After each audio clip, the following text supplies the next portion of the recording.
Hello friends, in the last lecture we have seen Cauchy's integral formula. But we have seen Cauchy's integral formula.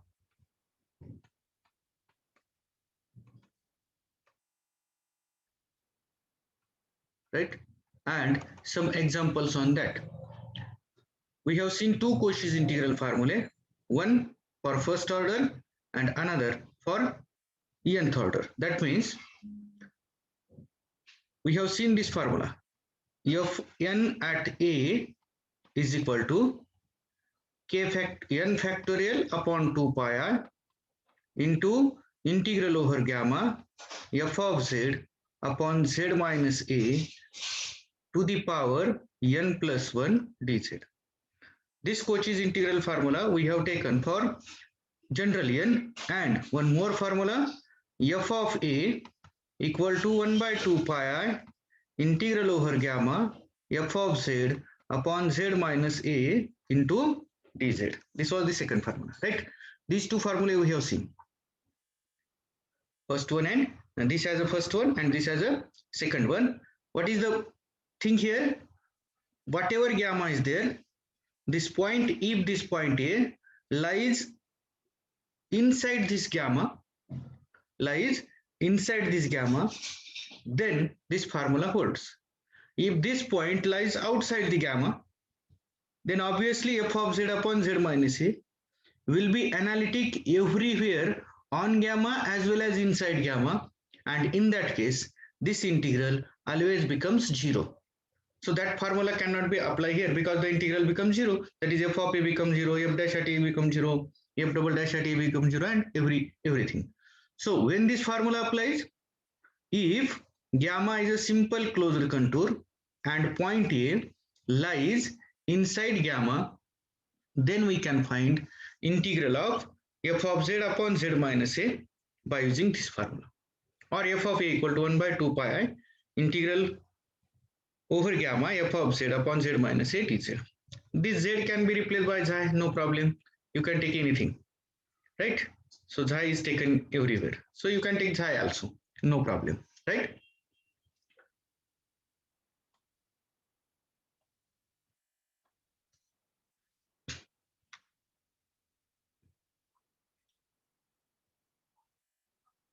Now, by using this, we have seen some examples, correct? We have seen some examples also. So by using Cauchy's these integral formulae, now we want to go for Cauchy's inequality. Now what this Cauchy's inequality says, let f be analytic in the open disk delta having center at a radius r. What means this delta? This delta is the open disk. Disk means set of all the points lies inside this circle. That is called disk, open disk, not on boundary, inside interior points of this circle, isn't it? Having center at a and radius r. This is our delta of center a, radius r. Okay, and mod of f of xi less than or equal to m. That is f of xi is bounded. For xi belongs to boundary of this disk. So if your xi lies in here on the boundary, for xi belongs to anywhere on the boundary of this disk, where 0 less than small r less than strictly r. Where xi belongs to not here. Sorry, xi is not here. Xi belongs to boundary of again a disk having center a, radius r, where this r is positive and strictly less than r, means there is one more interior disk, right, whose boundary is here and xi is here now, and now this distance is small r. This is capital R, this is small r. Okay, then for each k belongs to n, not necessary that here it will be here very close to r, but strictly less than r. Then for each k belongs to natural number, one has, what is the formula? Mod of fk at a, that is kth derivative of f at a, is less than or equal to m times m into k factorial times r to the power minus k, m into k factorial times r to the power minus k. This is called Cauchy's inequality. Okay, this is the geometrical picture. If you have given delta of AR, that is an open disk having center A, radius R, and mod f of z less than or equal to m, that is f of z is bounded in the interior disk, on the boundary of interior disk, then for each k natural number, kth derivative of f at z equal to a or at point A is less than or equal to m into k factorial times r to the power minus k, or m k factorial upon r to the power k. Now we'll prove it. We have fk at a, mod of fk at a equal to mod of this one. This is the formula, Cauchy's integral formula. K factorial upon 2 pi I integral over gamma f of xi upon xi minus a to the power k plus 1 d xi. Mod is this. We know the property of modulus. This one is the property of modulus. So by using that property, less than or equal to, I will take k as a natural number, so that is always positive outside this. Mod of 2 pi I, mod of I is 1, so k factorial upon 2 pi into mod of f of xi is less than or equal to what? M again, into only we get mod of d xi upon xi minus a to the power k plus 1. Now again it is less than or equal to, if I take inside this integral, it will be mod of d xi upon mod of xi minus a to the power k plus 1. Now what is mod of xi minus a? Set of all those points whose distance from a. Now what will be mod of xi minus a then? Here from this, xi belongs to boundary of a open disk having center a, radius r. So what is the distance of xi from r, from a? It is r, small r. Therefore mod of xi minus a equal to r. This implies mod of xi minus a to the power k plus 1 equal to what? R to the power k plus 1, and this implies 1 upon mod of xi minus a to the power k plus 1 equal to 1 upon mod of r to the power k plus 1. And therefore here 1 upon r to the power k plus 1, again outside integral over gamma, we get only d xi. And what is the formula for this? This is the length of this curve gamma. But gamma we will take, we'll consider gamma as a circle. So it will be gamma, along this we have to taken. So it is a circle having radius small r. So what is its length? 2 pi into r. 2 pi into r. Is it right? Therefore, this is nothing but m into k factorial. Now 2 pi cancels with 2 pi, 1 r cancels with r to the power k plus 1, 1 r from r to the power k plus 1. So we get m into k factorial upon r to the power k, that is m into k factorial into r to the power minus k. This is the Cauchy's inequality, very important. So what this inequality says? Number one, it should be analytic in the open disk having center at a and radius small capital R. Function should be bounded for all those points, lies inside a second disk whose center is same, radius is smaller than this. Then for each natural number, modulus of nth derivative of f at a is less than or equal to m. M means bound of f of psi. K means this number, whatever you have taken, into r to the power minus k. R means it is a radius of, again, open disk whose center is a and the disk contained in that greater disk. Okay, that is the case.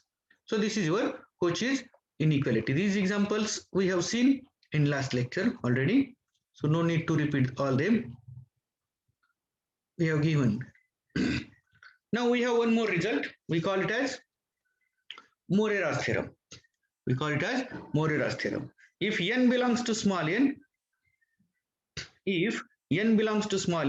and this a greater than 1, then Cauchy's theorem gives that I is equal to integral over mod z equal to 1 dz upon z minus a to the power n. Integral over mod z equal to 1 means, what is mod z equal to 1? It is circle having center at 0, 0 and radius is 1 unit. So integral over this curve gamma, that is mod z equal to 1 upon z minus a to the power n with respect to z equal to 1. Cauchy's theorem gives that. Okay, because why this will happen? Because this is due to the fact that integral in I is analytic for all z in delta, since mod a greater than 1. So mod a greater than 1 means what? You have taken point A outside this circle. And we know that if your point A lies outside this circle, then 1 upon z minus a is analytic everywhere on this gamma as well as inside this gamma. On this gamma as well as inside this gamma. And we know that if fz is analytic on gamma as well as inside gamma, then integral over gamma fz dz is always equal to 0. Cauchy-Gorsuch theorem is this, as well as Cauchy's theorem is this, isn't it? So this is, since 1 upon z minus a to the power n now, it is analytic everywhere inside gamma and on gamma, because that z equal to a is point lies outside this curve. So we can find for every z one value of 1 upon z minus a inside this. Okay, if I not taken a here. So this is due to the fact that integral I is analytic for all z in delta, that gamma, since mod a greater than 1. On the other hand, we know that j is equal to integral over mod z minus, means this is a circle having center at a, radius r, dz upon z minus a to the power n is 0 if n belongs to z derived from 1, and 2 pi I if n equal to 1. 2 pi I if n equal to 1. If n equal to 1 means what?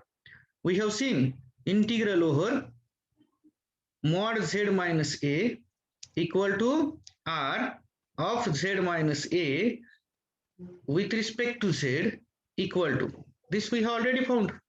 It is nothing but 2 pi I. We already found if n equal to 1. And if n is not equal to 1, if it is nth power is there and in this circle, therefore this will be always equal to 0. That also we have found. Here, that means integral over mod z minus a equal to r 1 upon z minus a to the power 2 into dz. Suppose we want to find this. Okay. Now z is equal to a. The point lies inside whatever this circle. We will see there. Okay. This is point a comma 0.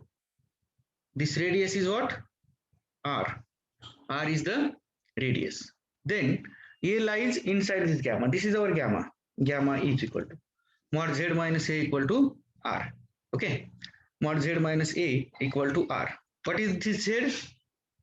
So z becomes a plus r e to the power it, where 0 less than or equal to t less than or equal to 2 pi. Actually, this is your z. And we have obtained by formula this integral, we have obtained 2 pi I. By using Cauchy's theorem also, you can use that. So if z is inside, see here, j is equal to, if I want to find first, Cauchy's formula is applicable, Cauchy's integral formula. Integral over mod z minus a equal to r 1 upon z minus a into dz. What is f of z here? F of z is 1. F of z equal to 1 in the Cauchy's integral formula. Okay. Therefore, integral over mod z minus a equal to r 1 upon z minus a dz becomes 2 pi I into f of a. Right?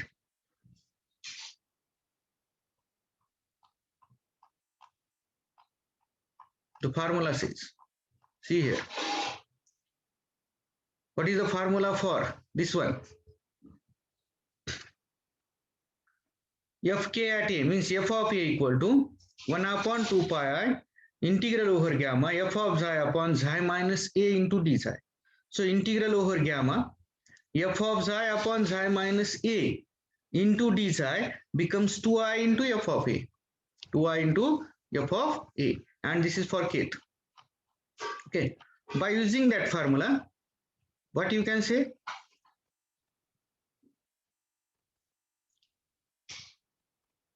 What you can say there? So f of z equal to 1. So it is f of a. A means what? Z equal to a. What is your a?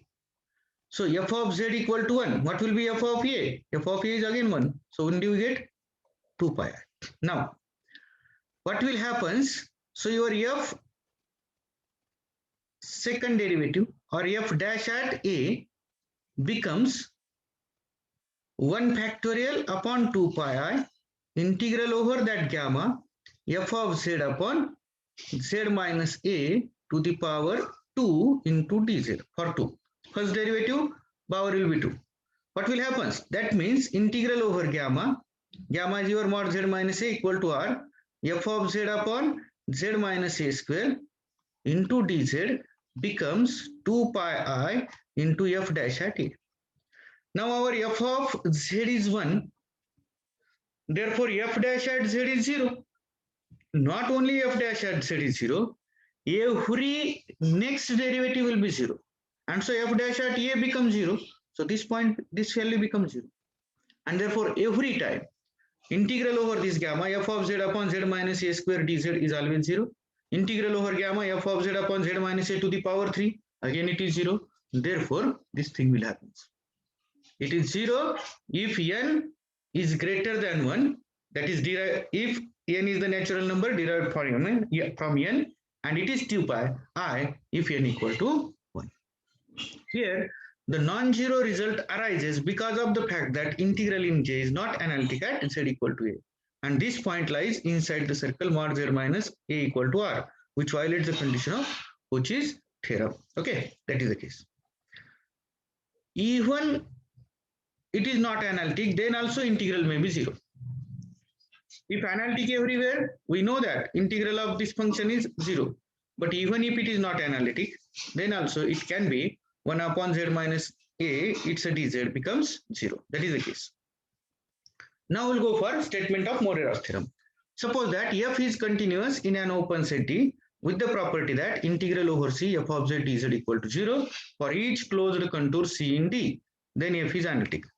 Now see the difference between Cauchy's theorem and Morera's theorem. Cauchy's theorem says that if f is analytic in curve, inside curve and on a curve, then integral over that curve c f of z dz equal to 0. This is the Cauchy's theorem. Here what we are considering, we are supposing that f is continuous in an open set with the property that integral is 0, integral over c f of z dz 0 for each closed contour c in D. Then we have to show that f is analytic in D. That means it is the converse of Cauchy's theorem or Cauchy-Gaussat theorem or Cauchy-Gaussat theorem. It is a converse of Cauchy's theorem or Cauchy-Gaussat. But Cauchy's theorem, if analyticity implies integral over c f of z dz 0, and what Morera says, integral over c f of dz 0 implies analyticity. So we have to keep in mind that is the difference. Let a be a arbitrary fixed point in D. Now we have taken anything D. Since the integral over c f of z dz equal to 0 holds for each closed contour c for any two contours c1 and c2 in D which connect a with z, we have what we have taken? We have taken z here, c2 here, c1 here. What we are saying? Two curves we have taken. Two curves we are taking here. Which two curves? Joining something a to z1. Suppose we moves from a to z1 along this curve, dotted line curve, and consider it as c1. And in the same way, consider one more path is there, one more curve is there, a2 to reach a to z1 along c2 is also. So we have taken different curves. Both are contours. Now this total becomes closed contour. Total becomes closed contour. Okay, total becomes closed contour. So these are the two paths. Therefore, integral over this whole c f of z dz becomes 0. This is given. that is integral over C1 minus C2. Now we are joining A to Z1, so direction is this one. So we have to take this C1 direction and then we have to come back for closed contour. For closed contour, we have to come back, isn't it? It is like that. Now, therefore, integral over C1 minus C2 f of dz is 0. Now we know that. What about this? This is the integral over C1 f of z dz plus integral over minus C2 f of z dz. But integral over minus C2 f of z with respect to z is nothing but minus times integral over C2 f of z dz. This means that the value of the integral a to z1 f of z dz does not depend on path which connect a with z1. What this implies? This implies integral over c1 f of z dz is equal to integral over c2 f of z dz. What this means? This means that the value of integral is independent on path here, isn't it? Independent on path which connects a to z1. Now we will define capital Fz by integral from a to z1 f of z dz for z belongs to d. Capital Fz. Now since d is open, there exists an r greater than 0 such that an open disk having center z and radius r is contained in d. We can take this type of. We can take this. Okay. Now here mod h is sufficiently small so that z plus h also belongs to delta of z comma r. Z plus h, delta of del comma r. Since integral from a to b f of z dz is independent of path, because joining these 2 points we have seen there independent of path, we usually may write f of z plus h minus f of z integral from z to z plus h f of z dz. F of z is what is your f capital Fz?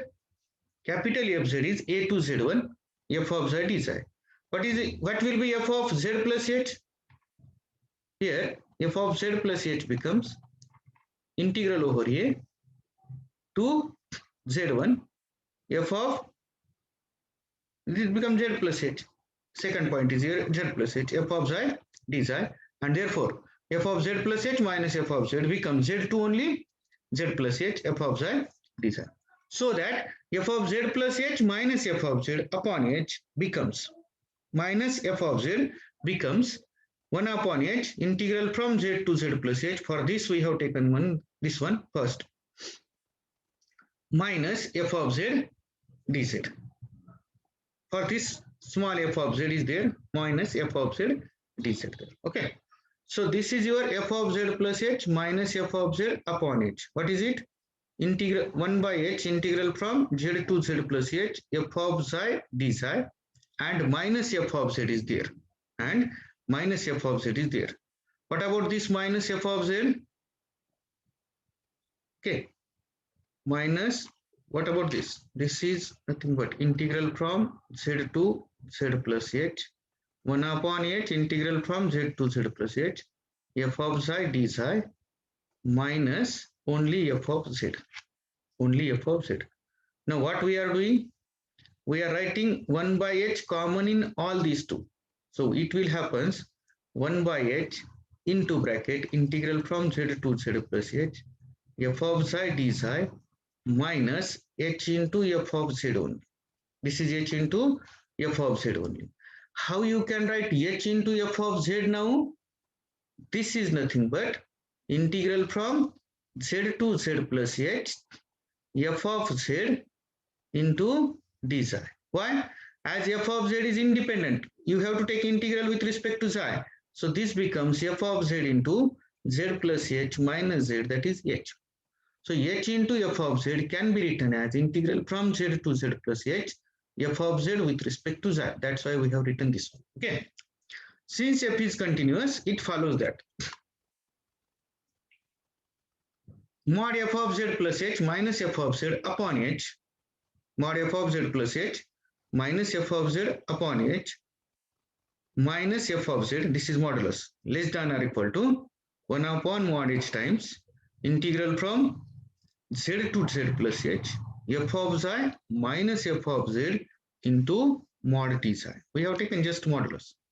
So 1 upon mod h, z to z plus h, and if your mod goes inside the integral, less than or equal to inequality. Now, what is this mod dz? Mod dz is length of this curve. What will be length of curve from z to z plus h? It is only h. That h, mod h cancels with this h, right? As it is not equal to 0. And therefore, this becomes only integral of f, not integral now, this mod can be taken outside, right? Mod can be, so this mod can be taken outside, only we get integral from z to z plus h mod dz. This is the length of the curve joining z to z plus h, and it is only h. H cancels with h. This will. Now what about mod f of xi minus f of z tends to 0 as h tends to 0. Tends to 0 as h tends to 0. F of xi minus f of z. Xi is what? It is any point in that, and z is also same. So if there is no increment in z, then f of xi minus f of z tends to 0. This means that limit as h approaches to 0, this exists. This will be tends to 0. And what it means? But limit as h tends to 0, there will be no effect for this. So if limit h tends to 0, this is your capital F dash at z equal to something small f of z. So capital F is differentiable with f dash z is equal to small f z in that disk delta of z having center R. Since f is analytic in delta, it follows that from the Cauchy's integral formula for derivatives that f is analytic in delta of z having radius r, center z having radius r. Since z was an arbitrary point d, we conclude that f is analytic in d. F is analytic in d. So f is differentiable with f dash at z. Differentiable means what? It is a type of analytics. What is the difference between differentiable at a point and analytic at a point? Differentiable at a point means only this limit exists at that point. Analytic means what? The differentiable at that point as well as in the neighborhood of that point. So if it is differentiable in this disk, if it is differentiable in this disk, that means what? It is differentiable at z as well as differentiable in neighboring point of z as well as neighboring point of z. That means analytic at z. So you have taken z here, you can take z here, here, here, here, anywhere. So as z is arbitrary point, so you can say that the function is differentiable in d.